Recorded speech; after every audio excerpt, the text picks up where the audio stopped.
Hello दोस्तों, लक्ष्य academy के यूट्यूब चैनल में आप सभी का स्वागत है। गुड मॉर्निंग आप सभी को। आज आप लोग का वाच्य, हम लोग वाच्य के बारे में जानते हैं। किसके बारे में जानेंगे?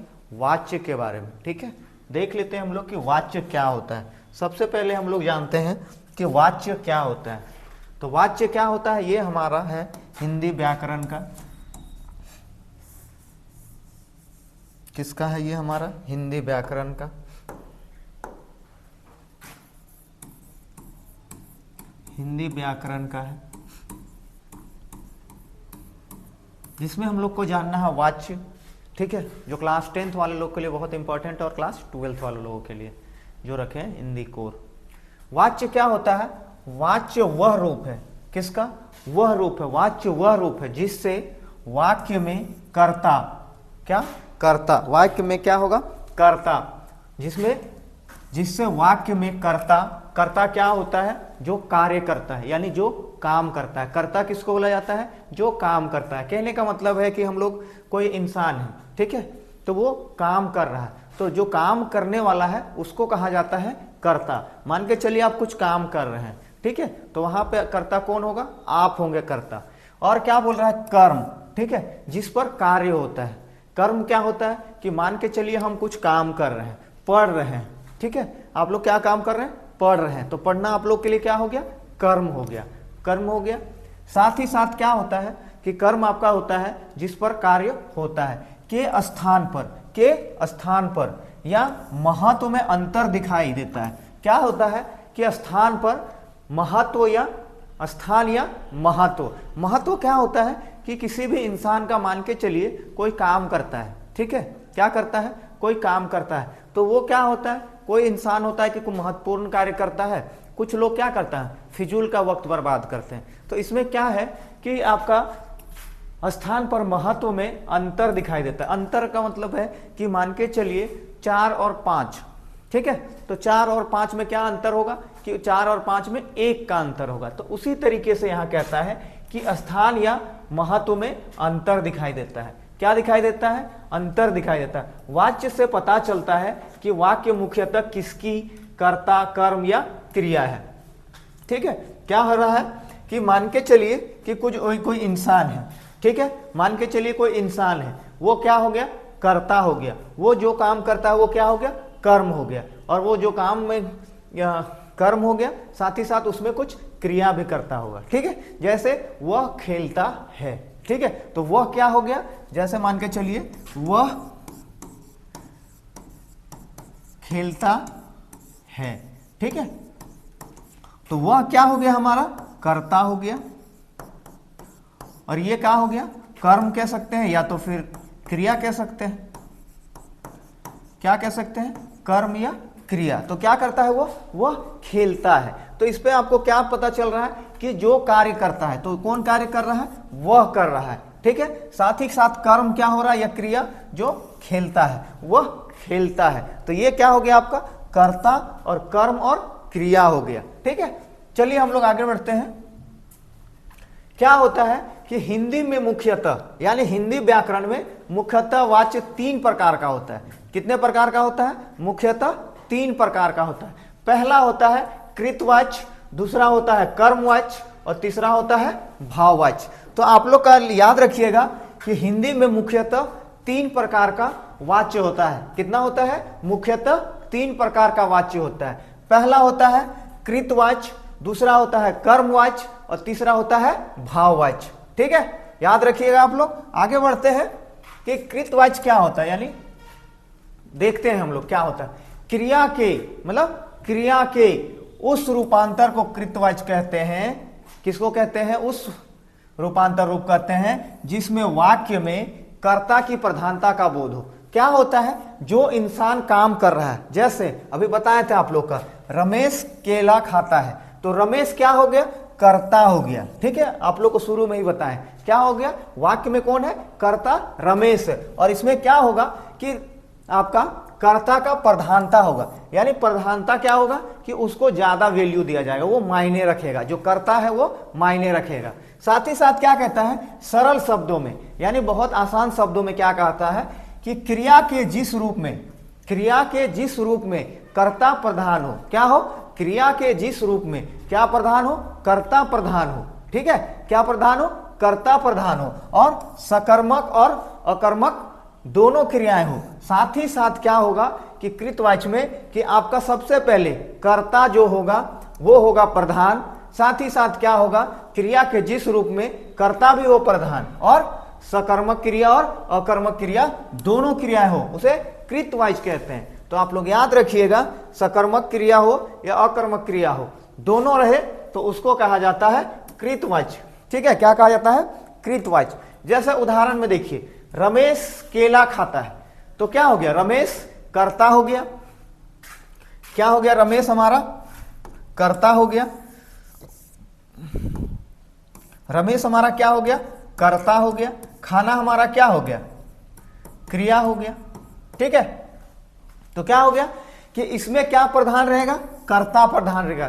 कृतवाच्य में क्या कौन प्रधान रहता है, कर्ता प्रधान रहता है। साथ ही साथ क्या होगा कि सरल शब्दों में क्या कहता है कि जिसमें क्रिया में क्या हो, कर्ता प्रधान हो और दोनों क्रियाएं हो, सकर्मक क्रिया और अकर्मक क्रिया दोनों क्रियाएं हो, तो उसे कृतवाच्य कहते हैं। ठीक है, जैसे रमेश केला खाता है, तो रमेश क्या हुआ हमारा, कर्ता जो क्या है, प्रधान है, और क्रिया हमारा क्या है, खाना, यानी खाता है। ठीक है, आगे देखिए, दिनेश पुस्तक नहीं पढ़ता है, क्या दिया हुआ है, दिनेश पुस्तक नहीं पढ़ता है, तो क्या हो गया यहाँ पे, दिनेश कर्ता हो गया हमारा,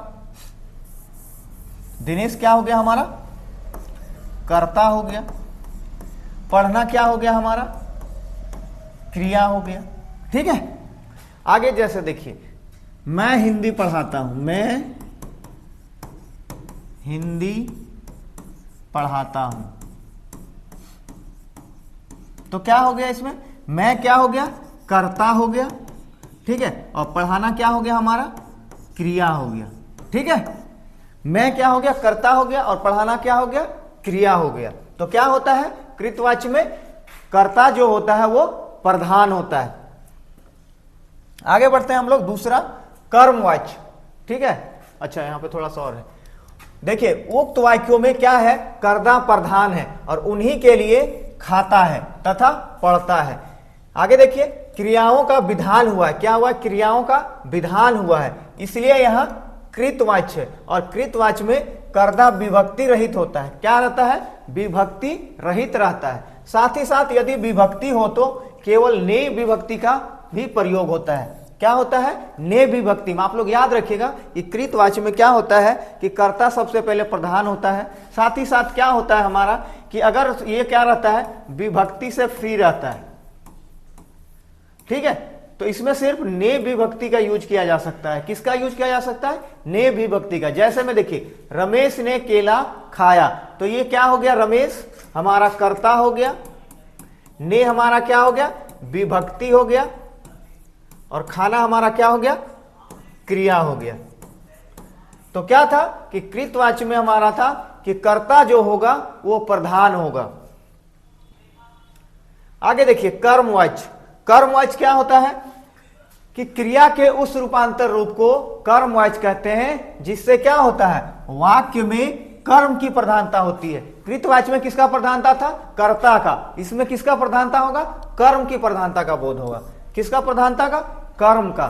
सरल शब्दों में क्रिया के जिस रूप में कर्म प्रधान हो, क्या होता है, क्रिया के जिस रूप में क्या हो, कर्म प्रधान हो, जिसे केवल सकर्मक क्रिया के वाक्य से होते हैं, उसे कर्मवाच्य कहते हैं। आप लोग याद रखिएगा कि कृतवाच्य में क्या था, सकर्मक क्रिया और अकर्मक क्रिया दोनों था, लेकिन कर्मवाच्य में क्या होगा कि इसमें हमारा सबसे पहले कर्म की प्रधानता होगा।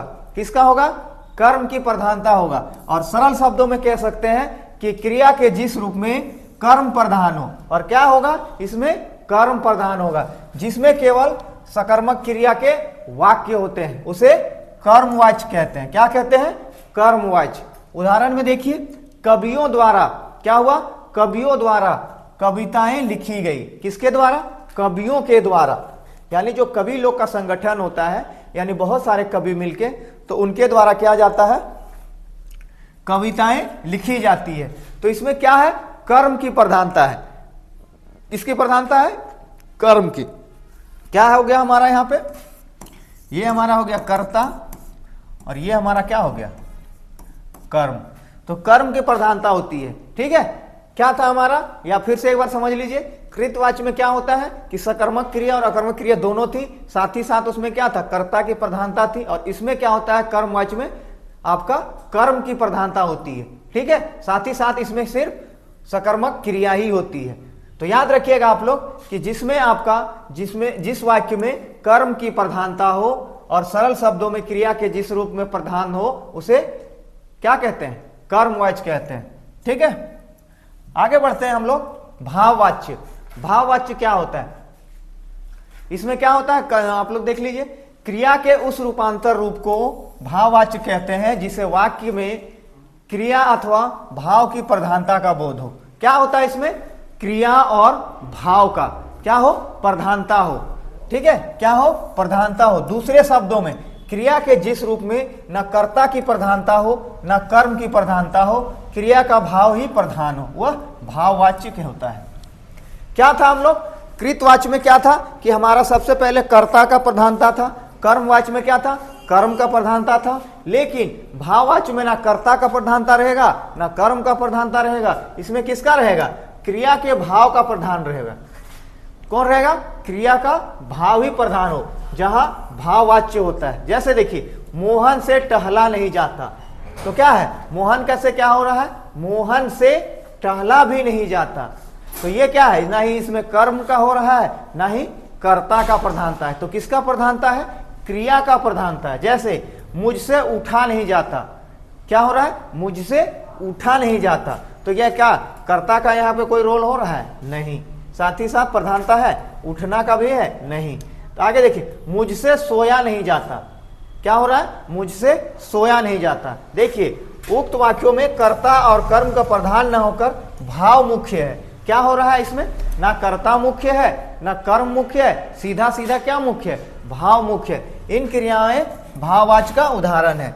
देखिए यहाँ पे, यहाँ स्पष्ट है कि कृतवाच्य में क्रिया सकर्मक और अकर्मक क्रिया दोनों होती है, ठीक है। तो आप लोग देखिए, अब थोड़ा सा रिकेप जान लीजिए, समरी जान लीजिए कि क्या होता है कि कर्मवाच्य में क्या है, सबसे पहले कृतवाच्य में क्या था, कर्ता का प्रधानता था और इसमें सकर्मक क्रिया और अकर्मक क्रिया दोनों होती थी। कर्मवाच्य में क्या था, क्रिया का प्रधानता था, साथ ही साथ इसमें क्या था, ओनली सकर्मक क्रिया होती थी। लेकिन भाववाच्य में क्या होता है, ना कर्ता का प्रधानता रहता है ना कर्म का प्रधानता रहता है, सिर्फ और सिर्फ भाव का प्रधानता रहता है, ठीक है, क्रिया के भाव का प्रधानता रहता है।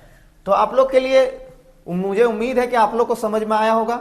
चलिए दोस्तों, अगर आप हमारे लक्ष्य एकेडमी के यूट्यूब चैनल में नए हैं तो चैनल को सब्सक्राइब कर लीजिएगा और अगर आप लोग को अच्छा लगा तो अपने दोस्तों के बीच में शेयर करते रहिएगा, ठीक है। चलिए दोस्तों, फिर से आप लोग को किसी क्लास अगर कहीं पे कंफ्यूजन होगा तो आप लोग कमेंट करके पूछ लीजिएगा, हम कोशिश करेंगे हर किसी का जवाब देना, ठीक है। चलिए दोस्तों, फिर मिलेंगे अगले क्लास में। आप लोग अच्छे से तैयारी करते रहिए। धन्यवाद दोस्तों।